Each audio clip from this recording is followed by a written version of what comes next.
12년간 시정을 맡겨주신 시민 여러분들께 먼저 존경과 감사의 말씀을 드립니다. 그러면서 좀 더 잘할 걸, 좀 더 열심히 할 걸, 그런 마음이 더 간절한 것 같다, 이런 생각이 듭니다. 그래서 그동안 돌이켜보면 정말 부끄럽지 않게 정말 헌신을 다해서 열심히 일해왔다, 그렇게 말씀드릴 수 있고, 또 그것은 아마 성과로 이렇게 나타나지 않았나, 그런 생각을 갖고 있습니다. 시장직에서 물론하지만 더 크게 우리 시를 위해서 일할 수 있는 그런 것들을 더 찾아보도록 하겠습니다. 일단은 시장에 당선돼서 저는 도시설계, 도시공학 전문가로서 이 도시를 어떻게 만들 것인가, 이런 큰 틀에서 구상부터 이제 하게 됐는데, 내륙도시고 원주 그러면 상막하고 잿빛도시, 이러한 이미지를 어떻게 바꿀까, 그러면서 물이 없는 도시를 친수공원 도시를 만들어야 되겠다, 이런 큰 틀에서 그림을 그려나가는 거고, 그래서 원주천 상류에다가 댐을 만들고 정치돌 호수공원을 만들고 단계천을 복원해서 도심의 물길을 복원하고, 또 그 해무수변공원의 그 저수지를 활용한 걷기길이라든지 아이들 물놀이장, 종합운동장 리모델링하면서 보물섬 물놀이장, 이러한 시설들, 또 연세대학교 주변에 무리를 거둘 수 있는 데크 산책로 둘레길, 이런 것들이 하나둘 만들어지면서 시민들이 피부로 느낄 수 있을 것 같다, 그런 생각이 들고, 또 하나는 시민 건강 증진을 위해서 공화산 둘레길을 시작으로 해서 치악산 둘레길, 또 중앙공원 1, 2구역 둘레길 한 7km 정도 되니까 도심 한가운데 있는 둘레길이죠. 이런 것을 포함해서 매지인도 둘레길, 자작나무 숲 둘레길, 이런 것들을 만들면서 관광 자원으로도 활용하고 시민 건강 증진하는데 기여했다고 생각을 합니다. 두세 가지 꼽으라는데 너무 많아서 관광 분야는 빼놓을 수 없을 것 같아요. 전국에서 첫 번째로 국정문화도시로 지정받고 유네스코 문학 창의도시로 지정받는, 그동안 원주가 춘천에 비하면 문화예술 분야가 한참 뒤떨어졌다, 그런 얘기들이 시장 초에는 그랬지만 지금은 그렇게 얘기하는 시민이 한 명도 없는 것 같아요.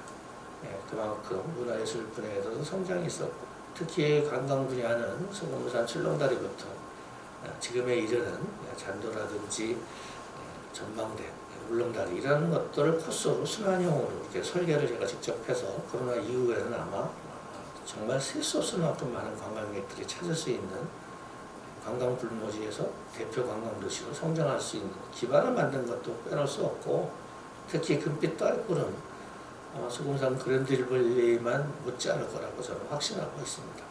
폐 터널을 이용한 역사적으로도 세계적으로도 희귀성을 갖고 있는 그런 자원을 활용해서 미디어 아트나 디지털 기술을 활용한 그러한 공간으로 재탄생된다면, 또 다른 데도 뭐 이렇게 그런 데가 많죠. 빛의 빵카라든지 이런 곳이 있지만, 그것은 그냥 단순한 시설만 하나지만 원주시는 방공역에서 관광기차를 타고 바로 그 또아리굴로 접근하는, 그리고 또 또아리굴 주변에도 여러 가지 다양한 경관 조명이라든지 이런 것을 활용한 이러한 관광 자원은 다른 곳에서는 감히 흉내낼 수 없는 그런 관광지로 변모할 것으로 기대하고 있습니다. 특히 댄싱 카니발은 정말 빼놓을 수 없을 거라고 생각이 됩니다. 우리 시에, 우리 시민들한테 문화 콘텐츠로서 자리매김한 것은 물론이고, 신나는 대표 축제로, 문화관광부가 지정한 우수축제로 빠른 시일 내에 성장해서 지금은 누구나 기다려지는 축제고, 특히 해외에서 또 댄서들의 참가 규모가 매년 1600명 이상이고, 이런 것은 세계적인 축제로도 손색이 없다고 저는 확신하고 있습니다. 그리고 가장 큰 거는 소금산 그랜드밸리가 완전체로 되려면 지금도 걸어서 보고 580개 계단을 걸어 올라가게 된다는 것은 굉장히 뭐 노약자라든지 이런 분들한테 힘든 일이고, 젊은 사람들도 귀찮은 일이죠. 580개 계단을 걸어서 올라가야 된다고. 그래서 케이블카를 작년 말까지 어떻게든지 끝내려고 했는데 그게 안 돼서 정말 못내 가슴이 좀 아픕니다. 그리고 또 하나, 케이블카뿐만 아니라 에스카레이터도 마찬가지고.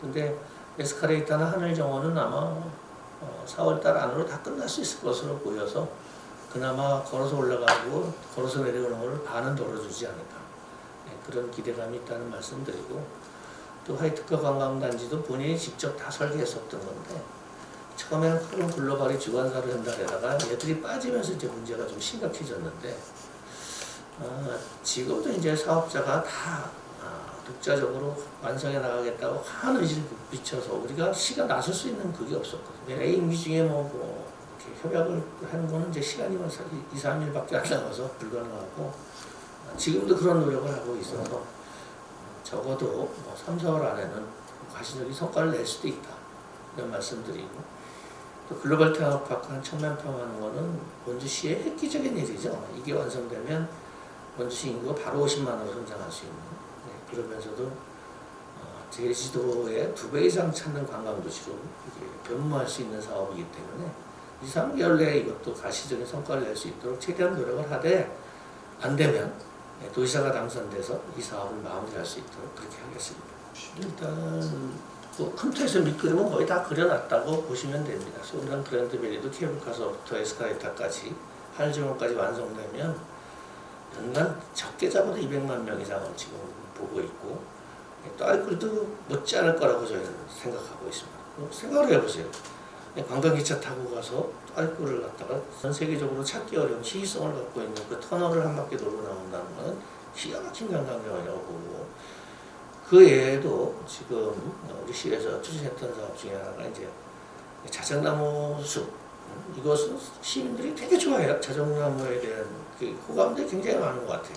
그래서 저희가 자작나무 군락지 5군데 중에 한 군데를 제가 이제 선정을 해서 추진하는 사업인데, 지금 그 건너편에는 이제 대규모 주차장을 만들어서 작은 출렁다리, 하천이 있어요. 그 칠봉공원 앞에 출렁다리를 건너고, 그래서 지금 데크 길로 그 섬강을 이렇게 바라보면서 조망하면서 걸을 수 있는 길이 완성돼 있고, 그리고 곳곳에 거의 습지가 많아요. 그래서 거기는 작은 부 이런 걸 설치를 해서 인공적으로 좀 이렇게 물을 담을 수 있는 그런 공간들. 그 외에도 은행나무 반길에 있는 그걸 관광정원하는 사업도 이미 진행하고 있고, 성황림을 상시 개방하는 형태로 그 옆에 공원으로 지정해서 하는 사업들, 이런 것들이 도시 전체가 지금 관광지로 변모하는 사업들을 하고 있는데, 물론 이렇게 찾아다니면서 하는 것도 있지만 기존 관광자원을 활용하는 것도 굉장히 중요할 거라고 보여집니다.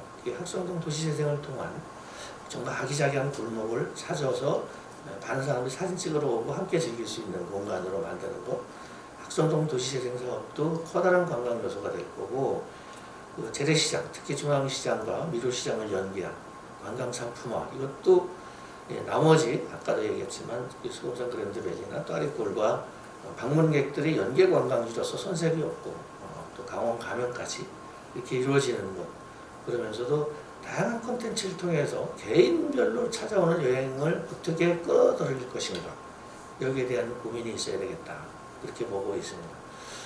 이런 구상을 내가 시장을 한 번 더 하면 다 깨끗하게 끝날 텐데 아쉽게 생각하고, 사실은 어떤 지도자가 어떤 역할을 하느냐가 되게 중요하다고 생각합니다. 예를 들면 제가 얼마 전에 경주를 갔다 왔어요. 경주를 갔다 왔는데 그냥 뭐 나이 든 사람이 석굴암 불국사 보러 가는 데인 줄 알았는데, 황리단길 뭐 이런 데 가보면 다 20, 30대가 그냥 꽉 이제 어깨를 부딪히지 못할 정도로 그게 꽉 차서 다니는 거, 그게 과연 어디서 나온 걸까 보면 왕릉의 새파란 잔디 광장, 그리고 그 넓은 그 평야에다가 꽃을 식재를 해가지고 계절별로 꽃을 파종을 해서 많은 젊은이 찾게끔 만드는 거죠.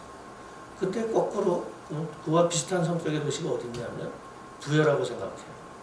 거기는 롯데에서 벌써 한 10년 가까이 됐나? 거의 한 4천억을 들여가지고 우선에 사비성을 복원해놨는데 사람들이 거기 들어가지가 않아요, 사실은. 그런 것보다는 그래서 어떻게 차별화 시키느냐, 지도자의 역량에 따라서 한 군데는 젊은이들이 바글바글한 도시로, 또 한 군데는 그냥 그대로의 도시로 이렇게 가는 게, 사실은 조건은 많은 조건들이 비슷함에도 도시가 확 차이 나는 건 이제 그런 거 아닌가.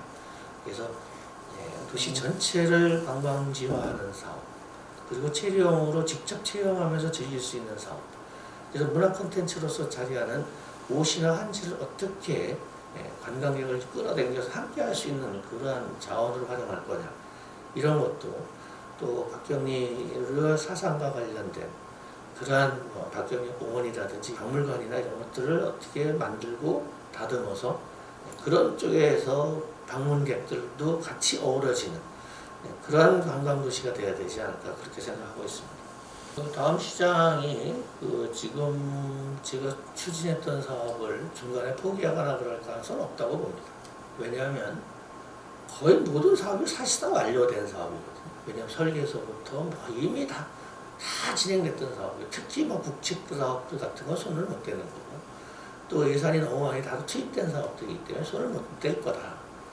그렇게 보고 있습니다. 예를 들어 사년제 자정나무 수목원도 이미 도시계획으로 결정이 된 거나 마찬가지고, 서곡 양귀비 축제에서 했었던 온천 테마공원도 이미 도시계획으로 결정해서 이제 보상 단계에 있고 그래서 손을 못 댈 거라고 보여집니다. 다만 이제 제가 하지 않았던 나머지 분야를 또 새롭게 좀 창조적인 시장이 나타나서 또 새로운 관광이라든지 새로운 문화 콘텐츠를 개발해서 도시가 더욱 성장해 나갈 수 있는 그런 시장이 됐으면 좋겠다, 그런 생각이고, 에피소드 없는 사업이 어디 있겠어요.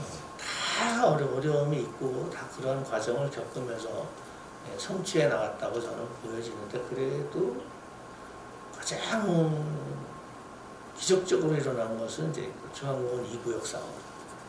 그게 한 1,600억 정도 이렇게 우리 시가 투입해야 될 예산을 그걸 민간이 이제 해주는 사업이라고 저는 보거든요. 그 사업이 물 건너갈 뻔했잖아요. LH에서 1월 달에 포기했으니까 불과 5달 남겨놓고 포기하는 바람에 우리 직원들 전체가 그건 도저히 불가능하다, 남은 기간을 가지고. 그런데 저는 하자 이렇게 해서 주 담당 과장국장들 싹 불러가지고 어떻게 지침까지 내려가지고 어떻게 해서 해라고, 그렇게 해서 기적적으로 민간 유치를 해서 민자공원으로 이렇게 조성하게 됐는데, 원주시 예산은 절감한 것뿐 아니라 그렇게 됐을 때 과연 그 공원이, 특히 중앙군 2구역은 가셔서 보시면 너무 나지막한 그런 공원입니다. 산이 가파른 게 아니라. 그래서 사실상 거의 다 개발이 가능한 그런 공원이기 때문에, 그때 안 됐으면 지금 특히 80%를 공원으로 조성해서 기부 찬합하는 형태거든요. 그러한 공원들이 다 날아갈 뻔했다. 그걸 지킨 것이 아마 가장 크고, 또 하나는 가장 보람이 있었다 그러면 여주 원주 철도를 빼놓을 수 없고, 가장 먼저 시작한 사업이기도 하고, 그 와중에 서원 지역에 있었던 화물역, 군수지원사령부가 서원 지역 바로 건너편에 자리했던 거를 도시 미래를 보고 또 여객역으로 바뀐다는 확신을 가지고 화물역을 여객역으로 바꾸면서 군부대를 다른 쪽으로 옮기게끔 한 것, 이런 거는 아마 우리 역사의 길이 남을 거라고 생각이 되고, 그 외에도 울렁통에 하면서 낙선할 뻔했던 얘기라든지, 주민들한테 우리 그 담당 과장한테 걸을 때 이렇게 앞만 보고 하지 말고 뒤를 가끔씩 보면서 해라, 뒤에서 돌 날라올 정도입니다. 이런 마음으로 했던 사업이기도 합니다. 그러한 수도 많은 에피소드가 많은데 일일이 다 말씀드리면 하나하나 다 에피소드라고 보시면 되겠습니다. 기자회견 현장에서도 이미 밝힌 바가 있습니다만, 미리 사퇴하는 거는 대통령 선거랑 같이 맞물려 있기 때문에 그런 거죠. 그렇지만 않다면요, 좀 더 여유 있게 사퇴를 해도 되는데, 대통령 선거가 불과 얼마 남지 않은 가운데 당에 또 대통령 후보 당선되는데 일조를 하기 위해서 미리 사퇴해서 하는 거고, 그래서 사퇴와 동시에 대선 캠프에 합류할 계획이라는 점을 말씀을 드리고, 또 도시사를 이렇게 출마하게 된 동기는 사실상 그렇게 많은 사업들이 추진되고 있는 것을 좀 확실하게 좀 지원을 통해서 더 멋지고 깔끔하게 마무리하는 것도 빼놓을 수 없을 거라고 보여집니다. 그리고 또 하나는 제가 원주시장에 출마할 때 이 도시를 내가 디자인해서 정말 새로운 도시를 만들고 싶다는 그런 욕심 때문에 한 번도 국회의원을 나가본 적이 없고, 오직 시장에만, 선거에만 전념했었는데, 마찬가지죠. 이제 원주시가 내가 구상했던 대규모 사업들이나 이런 것들이 어느 정도 다 이제 안정적으로 다 추진될 수 있게끔 다 끝났다고 보면 이제는 강원도 이제 원주의 이렇게 시정 경험을 바탕으로 해서 강원도 발전에다가 도시설계 도시공학 전문가로서의 아름답고 쾌적하고 대한민국 최고의 관광 강원을 만들기 위해서 출마를 결심하게 되었습니다. 12년 동안 시정을 책임질 수 있도록 기회를 주신 시민들께 진심으로 이 자리를 빌어서 감사의 말씀을 드리고, 정말 더 잘해드리지 못해서 좀 미안한 감도 있지만 나름대로 주말 일요일을 반납하면서 구상하고 그것을 기자회견 통해서 발표를 하고 하나둘 만들어 나가는 과정은 정말 저한테는 행복이었습니다. 아마 그런 거가 없었으면 단체장은 정말 지치고 힘들어서 하기 어려운 자리인데, 하나둘 시민들이 좋아하는 모습을 보면서 그게 저의 힘이었고, 그런 것이 우리 시민들의 성원이라고 생각했기 때문에 이렇게 12년 동안 시정을 이끌어올 수 있었다고 생각이 됩니다. 또 이렇게 시정을 끌어오기까지는 우리 직원들을 빼놓을 수가 없습니다. 정말 헌신적으로 뛰어준 직원들한테 이 자리를 빌어서 감사의 말씀을 드립니다. 어쩌면 정말 자기 일처럼 어렵고 힘든 그런 거 하나하나 다 같이 극복하고, 또 댐이라든지 정치들 호수공원이라든지 이런 수많은 사업을 할 때마다 직원들이 정말 제 자기 일처럼, 자기 가족의 일처럼 같이 뛰어준 직원들이 있었기 때문에 그러한 성과가 나오는 거지, 그냥 나오는 게 어느 한 사람 때문에 나오는 것은 아니라고 생각이 됩니다. 그동안 저와 함께 원주시정을 잘 마무리할 수 있게 애써주신 직원 여러분들께 진심으로 감사의 말씀을 드립니다.